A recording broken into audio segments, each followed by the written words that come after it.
Msajili wa michezo, nitaka mkamilishe taratibu za Simba.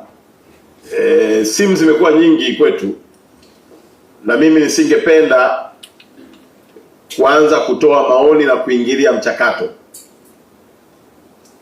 na niwahakikishie tu wapenzi wa michezo, kama kuna kipindi sheria zitafuatwa na kanuni, ni kipindi hiki cha uongozi wangu.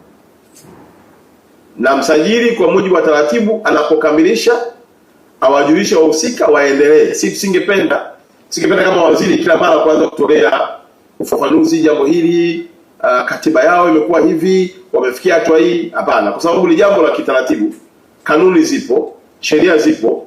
Kwa hiyo ni kuhakikisha kwamba mnakamilisha haraka. Bado ndio msajili. Sasa usipite hivyo. Rudi kule. Ushakaa kwenye buffet unapakua peke yako bila kujali wenzako. Simama tu hapo. Kwa sababu unapopita pia angalia na wenzako wako kazini hao. Jambo la Simba kamilisha. Na nimeambiwa nataka kuniona, mimi usinione. Si kanuni unazijua? Sheria unazijua?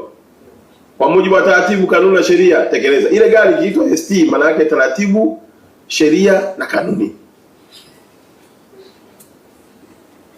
Kamilisha, na ikiwezekana kabla mwezi huu wape majibu wana Simba waendelee na utaratibu wao. Sababu tukianza kuonana hapa tafikia hatua lazima, unajua mheshimiwa waziri alielekeza hivi, unaanza kuingizwa kwenye mambo ambayo hata sio kwako. Viongozi na watendaji wote, as long as wewe ndio msimamizi wa taratibu, wewe ndio mwenye sheria, simamia sheria, simamia kanuni, kamilisha, wape taratibu, waendelee na mchakato wao wa kutengeneza katiba itakayoweza kupata. Kama kuna watu wengine wanaingia kwa wadhamini, ewala.